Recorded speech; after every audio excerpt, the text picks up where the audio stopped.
Yo, what's up guys, what is going on? Zach or Immortal Resistance here, and welcome back to another Call of Duty Infinite Warfare video. Thank you guys so much for stopping by once again. As always, today guys, we're going to be taking a look at this article that I found the other day from IGN that was comparing Infinite Warfare to a World War II shooting game. So obviously the two are very different. From what we've seen from Infinite Warfare so far is that it's a very advanced, very futuristic game.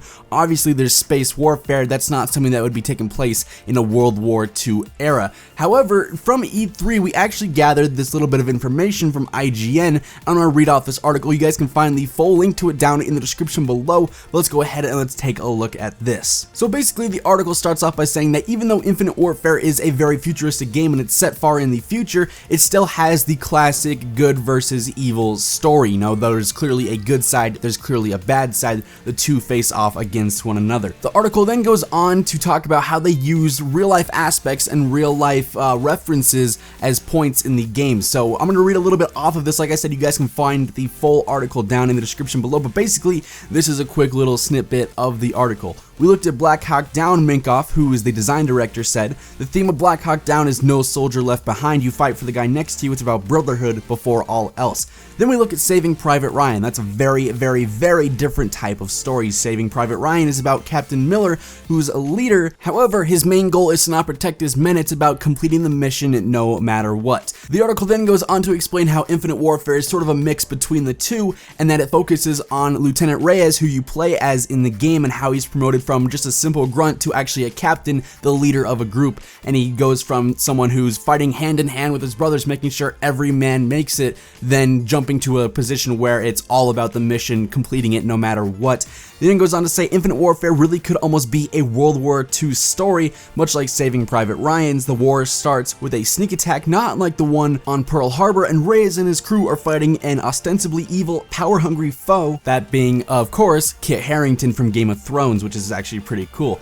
I saw part of Infinite Warfare's opening level, and it opens not on the space station or resource outpost, but in Geneva, Switzerland. It looks like it could be a World War II shooter. The cobblestone European streets might as well be a 40s battlefield. The robot crew member Ethan gives the truth away. And then the article goes on to finish with this quote: "Even though we're going to space, even though we have futuristic weaponry, this is a classic war experience." So when I originally clicked on this article, I honestly was expecting it to compare Infinite Warfare's gameplay to a World War II type game. I was wondering, how in the world is futuristic space warfare going to play like World War II? However, as I'm sure you guys can tell now that we've actually gone through the article and read it and dissected it, it's talking more about the backstory and the actual story of the game. You know, the premise leading up to why this game has the story that it does, and everything leading up to that, and then obviously the main story itself. So it has a classic war story, however, it's just taking place far in the future. Will this affect the gameplay? Honestly, I'm not really sure as of right now. I will say that some of the weapons that we've seen thus far through trailers and through images that have gone out on the internet over on Charlie Intel, on Reddit, things like that,